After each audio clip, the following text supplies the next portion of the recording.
Mutiara Hikmah Official, menyingkap hikmah di balik sunnah.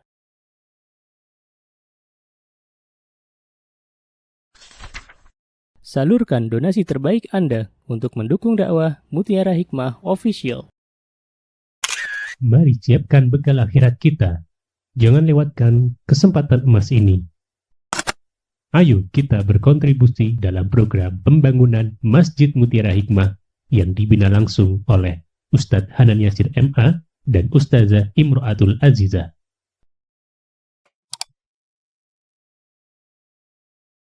Kemudian kita akan belajar tentang masalah zuhud. Saya tanya ke ibu-ibu.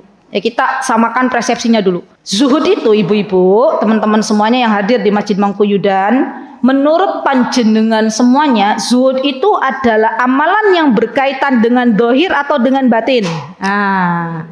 Coba yang kanan saya, batin apa dohir? Ummu Habib. Kalau Bu Siti batin, Ummu Habib? Ummu Habib batin apa dohir? Apa idem sama Bu Siti?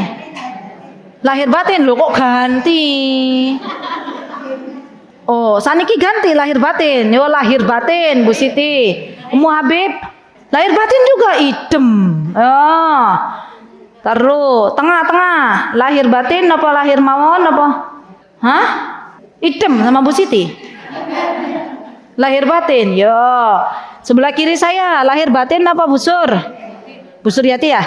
Busur bukan toh? Nggih. Lahir batin apa pripun, Bu? Dohir? Ada yang mau ikut idem Bu Suryati? Dohir tuh yang nampak, batin tuh yang nggak nampak. Dohir, ibu-ibu yang paling belakang, dohir napa batin, napa lahir batin? Belum lama sawalan ya, jadi lahir batin, gitu ya. Masya Allah. Jawabannya semuanya betul, karena memang para ulama berbeda pendapat. Tapi ada tapinya Bu Siti. Yang terkuat dari pendapat para ulama adalah pendapatnya Syekhul Islam Ibnu Taimiyah yang mengatakan bahwa zuhud itu adalah amalan hati. Jadi jawabannya batin. Jadi para ulama berbeda pendapat juga Bu Suryati. Ada yang bilang zuhud itu yo kelihatan gitu, nampak. Betul jawabannya panjenengan. Ada yang bilang oh mboten, ya zuhud itu amalan hati. Ada yang bilang balance antara amalan hati dan dohir sama-sama gitu. Maksudnya dia sama-sama hatinya diberesin, nanti akan timbul dohirnya bagus gitu ya. Jadi Masya Allah kita akan belajar apa zuhud sebenarnya. Begini ibu-ibu. Banyak di antara kita yang masih mengira orang zuhud itu adalah orang-orang yang kalau pakai baju compang-camping. Gimana? Sandalnya wis rusak gitu ya. Napa? Atau mungkin seorang istri yang pakai daster dari awal menikah, ya anaknya udah selusin ya. Yang kalau misalnya sobek sedikit dijahit tembelan-tembelan gitu ya. Ada nggak kira-kira istri model begitu? Nggak ada. Karena itu daster pertama kali bertemu dengan suami, ya. Dan kainnya rayon adem itu loh, Bu. Mungkin ada istri yang model begitu ya. Jadi ada kenangan tersendiri gitu ya. Dan demepol kainnya ya. Ya, kemudian kita katakan oh berarti istri itu zuhud gitu ya. Ya enggak juga. Bahkan subhanallah ibu-ibu, orang yang Allah berikan harta yang lebih, kalau ia gunakan harta tersebut di jalan Allah maka disebut dengan orang yang zuhud. Ya.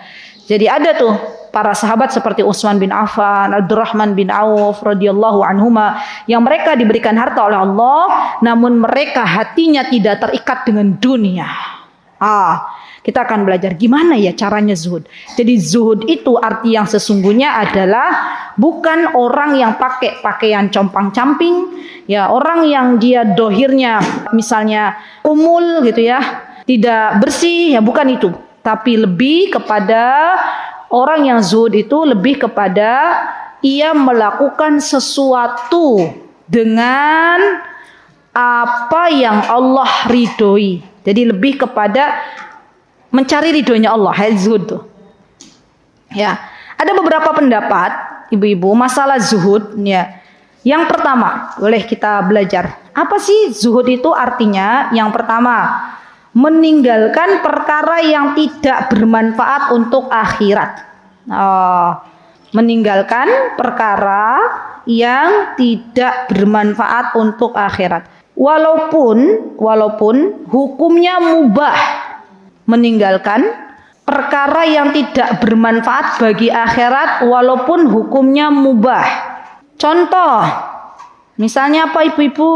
Nah ini, contohnya apa? Bukan haram, misalnya mubah tapi nggak bermanfaat untuk akhirat kita, dia tinggalkan. Misalnya apa? Sebentar, apa misalnya? Apa bu? Nonton TV yang banyak mudorotnya, gitu ya. Itu lebih ke nggak boleh, ya. Kan banyak mudorotnya. Itu kan kalau misalnya banyak mudorotnya di TV ada orang buka aurat, misalnya gitu ya. Sebenarnya kan kita nggak boleh lihat, harus hudul basor. Nah maksiat, tapi apa misalnya ya ibu-ibu ya? Apa? Tahu Allah yang memberitahu. Contoh zaman sekarang nun sewu nggih, nun sewu.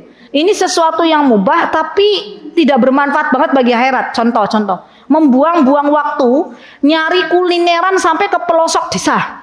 Nah, itu kan sesuatu yang boleh. Tapi coba deh, itu bermanfaat untuk akhirat kita nggak? Apakah setelah kita dapat kulineran sampai pelosok desa, makan kembulan bareng sama teman-teman terus ngaji kita tambah banter? Kira-kira kayak gitu nggak? Enggak, ya. Maka di antara sesuatu yang kita hendaknya memperhatikan adalah apakah sesuatu tersebut bermanfaat untuk akhirat apa enggak. Ya. Apakah sesuatu tersebut bermanfaat untuk akhirat atau tidak, berlaku bagi apa yang diucapkan, apa yang ditulis dan apa yang dilakukan. Ya. Jadi apa yang ditulis kira-kira bermanfaat untuk akhirat enggak? Apa yang diucapkan kira-kira bermanfaat untuk akhirat enggak? Apa yang dilakukan kira-kira bermanfaat untuk akhirat atau tidak? Baik. Yang kedua, meninggalkan perkara yang membuat kita lupa dari Allah Subhanahu wa taala. Meninggalkan perkara yang membuat kita lupa dari Allah Subhanahu wa taala. Contoh apa, Bu? Zaman sekarang, Pak Muhabib nyekrol HP, ya.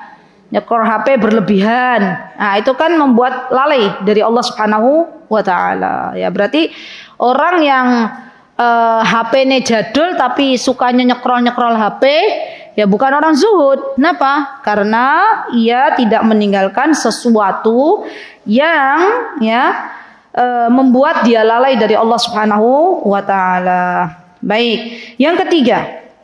Ini penting juga nih. Orang zuhud itu adalah orang yang percaya dengan apa yang dijanjikan oleh Allah dan Rasulnya. Orang zuhud itu percaya, yakin, percaya 100% orang zuhud itu dengan apa yang Allah firmankan dan Rasulullah sabdakan. Contoh, masalah sedekah. Orang zuhud itu sedekahnya udah nggak hitung-hitungan, Bu. Ya, kalau misalnya mau sedekah ke tetangga, bukan hitung-hitungan lagi. Tetanggaku, misalnya tetangganya menikahkan putrinya gitu ya. Terus mau bantu tetangganya, ya masih hitung-hitungan. Saya punya anak 1, misalnya tetanggaku punya anak 3. Yo. Nanti tetanggaku tuh nikahin anaknya tuh 3-3-nya ya. Nanti kan 3 tuh anaknya. Aku mau bantu 500.000, 1,5 gitu ya. Dihitung gitu ya. Ternyata pas tetangga kita baru nikahkan anak 1 terus kita kasih 500, ya kita udah nanti kalau tetanggaku 3-3-nya menikahkan putra-putrinya saya mau kondangan 1,5.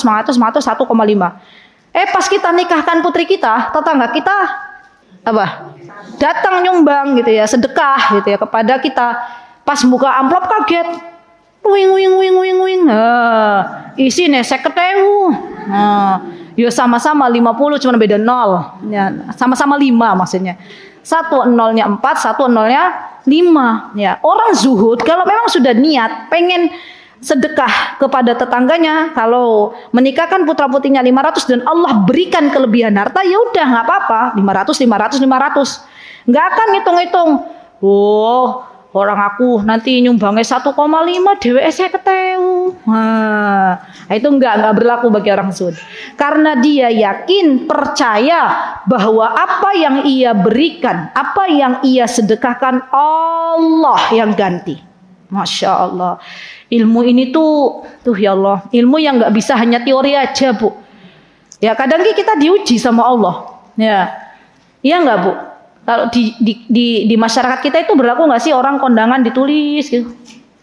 Ada nggak Bu? Apa teng Jogja, teng Riki mboten nenten nggih? Ditulis nanti lek dheweke iki tak balikin gitu misalnya gitu ya. Ada nggak? Ada ya. Nah kita ini sampai hari ini nih kalau pas ada yang nyumbang ke kita, pernah nyumbang kita terus ada dia nikahan lagi, ngasihnya sama atau lebih banyak? Hah? Atau lebih sedikit? Lebih banyak. Alhamdulillah. Ya, berarti panjenengan semuanya sudah zuhud, selesai pelajarannya. Loh, kan tadi udah dipraktekkan ya. Masya Allah. Ya, begitu Bu. Jadi kadang begini ya, maaf ya. Ini pelajaran yang mungkin nggak bisa diukur dengan logika. Kita bersedekah kepada fulanah, kepada fulan. Bukan berarti Allah memberikan balasan sama dari fulan dan fulanah. Enggak. Allah akan kasih dari jalur yang kita enggak pernah disangka-sangka. Tapi ketahuilah bahwa Allah ketika berfirman di dalam surah Al-Baqarah tentang sedekah, bahwa Allah akan mengganti dengan yang lebih banyak, maka Allah pasti kasih. Walaupun kita nggak tahu dari mananya, tapi Allah Rabb kita semuanya tidak pernah menyalahi janjinya. Gitu. Jadi harus yakin Bu. Berarti kalau saya dapat rezeki, tapi rezekinya bukan dari tetangga kita, dari orang lain, nah itu balasan dari Allah. Kita nggak pernah tahu. Saya pernah cerita, Pak Ustadz Hanan pernah cerita. Zaman Katur, zaman dulu Bu, masih ingat saya. Waktu kami zaman mungkin ibu-ibu yang sampun tidak umroh ya, terus mau ke Jeddah, pas sambil nunggu pesawat ke Masjid Apung. Ya, saya doakan semoga yang belum tindak umroh Allah mudahkan untuk beribadah umroh, yang belum haji semoga Allah berikan kemudahan untuk berhaji. Zaman Katur, zaman dulu ya, waktu kami umroh saya sama Ustadz Hanan, tapi udah lama sebelum Covid tuh ya. Terus kita lagi ada di Masjid Apung, ya lagi nunggu sambil nunggu masuk bandara. Subhanallah anak-anak nggak ikut tuh di rumah. Terus ada orang tiba-tiba ya ibu-ibu, orang Arab ya, orang Saudi, manggil kita tuh di mobil, terus manggil saya sama suami. Sini. Kamu punya anak berapa? Terus kita jawab, nih nitip nitip buat anak-anak di Indonesia 100 ya, 100 real. Ya. Ini nitip gitu ya. Kita bengong aja, bukan saudara, baru ketemu, kok yo percaya, gitu ya. Masya Allah, ya itu mungkin balasan dari apa yang pernah kita lakukan. Kalau bahasa Jawa apa Bu? Bakal ngunduh. Sopo yang nandur bakal ngunduh. Masya Allah, itu harus kita yakin. Ya, jadi bahasa Jawa ini kadang ada benernya tuh, urip iku urup, kan sesuai dengan apa yang Rasulullah sabdakan ya. Sopo kang nandur bakal ngunduh, ya itu. Ya, jadi orang zuhud itu orang yang yakin bahwa kalau ia berbagi, bersedekah, maka pasti akan Allah mudahkan. Ya Allah akan balas walaupun bukan dari orang yang pernah kita kasih. Gitu ya. Baik. Kemudian di antara contoh lagi ibu-ibu, contoh ya bahwa dia yakin dengan apa yang ada pada Allah dan Rasulnya, di antaranya adalah tidak terlalu mengkhawatirkan soal rezeki, karena dia paham bahwa Allah yang akan mengatur dan menjamin rezekinya. Jadi Masya Allah orang zuhud itu tidak banyak overthinking, nanti gimana. Kalau zaman sekarang ya buat nih ada nggak orang mikir anaknya masih TK, terus nanti kepiye kuliah, itu namanya berlebihan. Ya nanti rezekinya gimana? Kalau aku sudah menua, nggak dapat dana pensiun.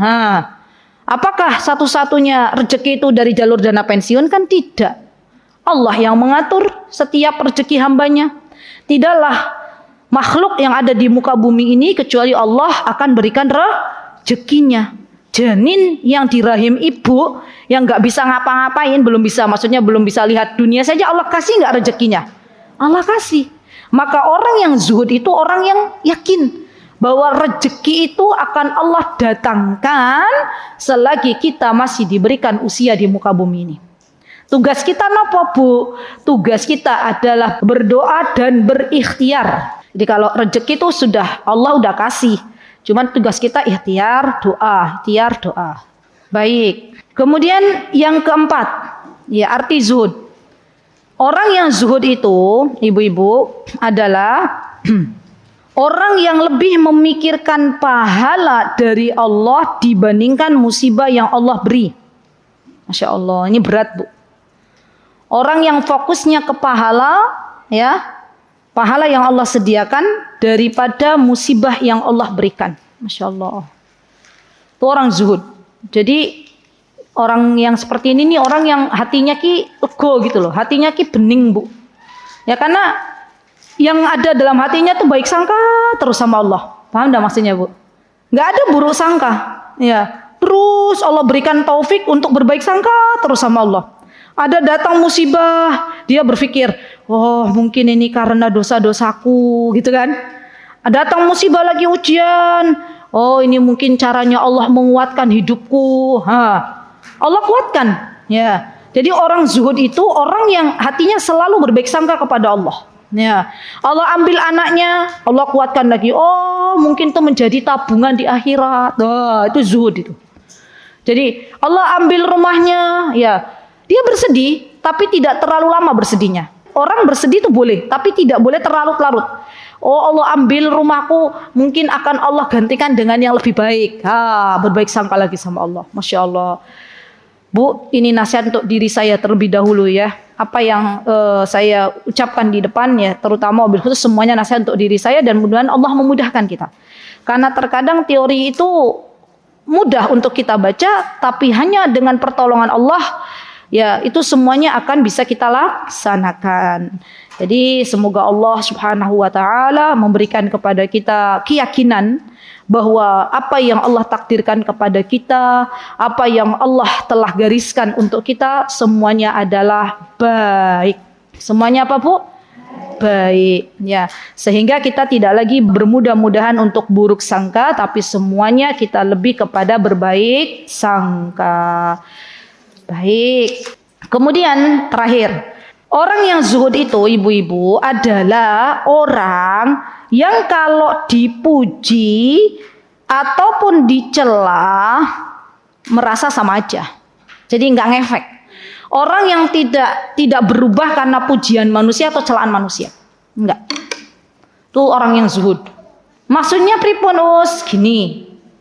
Ada orang-orang yang hidup itu dia semangat kalau dipuji, ya, tapi runtuh kalau dicela. Orang yang zuhud adalah orang yang sudah tidak lagi memikirkan pujian manusia dan celaan manusia. Sudah, yang penting aku beramal. Mau dipuji, mau dicela itu nggak ngefek gitu loh. Paham deh, Bu? Ya, kata Syekh Utsaimin, kalau kita melakukan sebuah amalan, ya niat pertamanya karena Allah, lillahi ta'ala. Tiba-tiba setelah kita selesai dari amal tersebut, kita mendengar ada orang memuji kita, maka itu tidak menggugurkan keikhlasan kita. Kata Syekh Utsaimin, itu adalah busyra, kabar gembira dari Allah yang Allah berikan kepadanya di dunia. Jadi pertama, Bu, kalau kita mau melakukan amal soleh, yang pertama kali harus kita niatkan adalah luruskannya. Yang harus kita lakukan adalah luruskannya. Dan meluruskan niat ini adalah perkara hati. Ya, terkadang kita mau pakai jilbab saja dari rumah, ya dari rumah saking buru-burunya sampai lupa untuk niat. Ya, untuk apa saya pakai hijab ini? Untuk apa saya pakai gamis ini? Untuk apa saya menutup aurat? Ya. Maka dari itu penting bagi kita untuk berhenti sejenak meluruskan niat sebelum kita beramal soleh. Jadi kalau mau panjenengan kita semuanya mau beramal soleh, ya sejenak kita tanya pada diri kita, untuk apa kau lakukan itu? Nah, kalau seumpama niatnya sudah lillahi ta'ala, lanjut. Tapi kalau ada niat sesuatu yang kayaknya aku melakukan ini biar dapat pujian, stop, luruskan lagi. Nah, karena orang yang zuhud itu orang yang dia meluruskan niat, ya dipuji nggak terbang, dicela nggak tumbang, kan gitu ya. Dipuji nggak terbang, dicela nggak tumbang. Ya podo wae. Mau orang muji ya podo, mau orang nggak suka mencela ya podo. Toh bukan validasi yang dia cari. Ya Rabbi, ini penting pakai banget ya, Masya Allah. Begitu nggih? Baik. Jadi ada berapa yang ibu tulis makna zuhud? 5. Yang paling berat mana? Coba saya tanya. Yang paling berat dari kelima itu mana?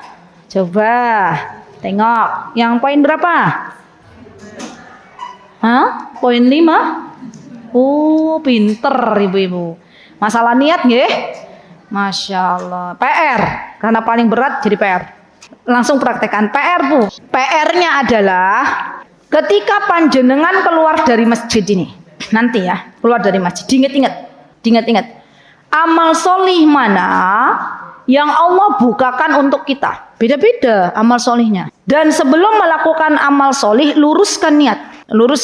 Contoh ya Bu. Pas panjenengan mau keluar masjid, pas sampingnya panjenengan ada temen, ya. Jenengan dari sini udah bilang, ya Allah saya mau keluar ki tak maca donga, maca doa, ya. Terus ada teman kita di samping kita, ya. Terus ada perasaan, waduh, lek aku baca doa nanti dikira pamer. Rosah baca doa. Niku mboten pareng. Berarti kita meninggalkan amal karena manusia. Walaupun karena takut ria itu nggak boleh Bu. Ya udah tancapkan niat kita. Ya Allah saya mau keluar masjid baca doa biar dapat pahala. Mau teman kita ada di samping kita ataupun tidak ada, yang kita cari adalah pahala dari Allah. Gitu nggih. Itu contoh. Tapi jangan semuanya begitu. Ya. Nanti PR idem semua ya. Pun PR tulis amal soli yang pertama kali Allah bukakan untuk kita setelah bubar pengajian iki nopo, dan luruskan niat kita untuk mendapatkan ridho Allah Subhanahu wa taala. Berat napa mboten Bu PR Bu? Mboten nggih. Alhamdulillah. Baik. Berarti orang zuhud itu kan orang yang sebenarnya dia tahu bahwa apapun yang Allah berikan kepada manusia, ya, kepada orang lain, nggak ngefek baginya. Berarti orang zuhud itu adalah orang yang di dunia ini tidak membanding-bandingkan apa yang Allah berikan kepada orang lain dengan apa yang Allah berikan kepada kita. Nah, itu zuhud tuh. Kan intinya begitu ya Bu ya. Berarti kan orang zuhud itu dia paham bahwa ini jatahku, ya. Ini takdirku, tidak usah banding-bandingkan dengan takdir yang Allah berikan kepada orang lain. Nah itu zuhud. Ya, baik. Bagaimana agar kita bisa zuhud? Hal-hal apa saja yang bisa membantu kita untuk zuhud? Yang pertama, sadar sesadar-sadarnya bahwasanya umur kita terbatas. Subhanallah. Insyaallah. Beberapa hari yang lalu ya, di bulan ini Bu, ya saya mulai mengajar tuh tanggal berapa ya? Pertama ngajar tuh buka majelis di Purworejo, awal tuh hari Ahad waktu itu ya. Terus Selasa di Masjid Mutiin. Nah itu pernah ibu-ibu beberapa pekan yang lalu itu berturut-turut itu ya Allah kasih saya peringatan tentang kematian. Jadi ngajar di sebuah tempat ya, terus sebelum masuk ke masjid dikasih kabar sama panitia, ustazah mertuanya Bu Fulan meninggal dunia gitu ya, jadi minta ustazah nanti ngajarnya nggak sampai selesai nyolati. Yo, ingat kematian. Ya Allah, ternyata kita ini semuanya akan menjadi mayit gitu ya. Besoknya muat nih teman kita ya yang dulu belajar di Yaman, malamnya masih kumpul-kumpul, besoknya sudah Allah panggil jam 5 subuh. Besoknya lagi, ya bapaknya tetangga kami, ya meninggal dunia. Jadi berturut-turut itu 3 hari itu Allah kasih saya peringatan tentang kematian, ya. Dan ibu-ibu kita semua nggak tahu kapan kembali kepada Allah. Maka semakin kita sadar bahwa umur kita terbatas, maka semakin kita semangat untuk banyak beramal sholih hanya untuk Allah Subhanahu wa taala. Baik, yang kedua, sadar ya bahwa apa yang kita lakukan di dunia ini akan dihisab. Sadar bahwa apa yang kita lakukan di dunia ini akan dihisab. Dihisab, ada hari perhitungan. Jadi orang sebelum menulis tuh nanti kalau sadar, ya Allah apa yang aku tulis yo nanti dihisab, ditanya yo. Mau nulis macam-macam nggak jadi Bu. Ya. Wanita muslimah kalau sebelum berbicara ya disadarkan oleh Allah apa yang kamu mau bicara tuh nanti dihisab loh. Dia hati-hati. Nggih mboten? Tapi masalahnya kayak gitu kalau iman kita lagi naik. Atau kalau pas lagi sakit gigi. Tapi kalau pas imannya lagi napa Bu? Turun. Pas lagi mau menstruasi, ya hormonnya lagi kacau balau, udah ngomong asal ngomong. Kan gitu ya. Mari kita beristighfar. Nastaghfirullah wa natubu ilaik.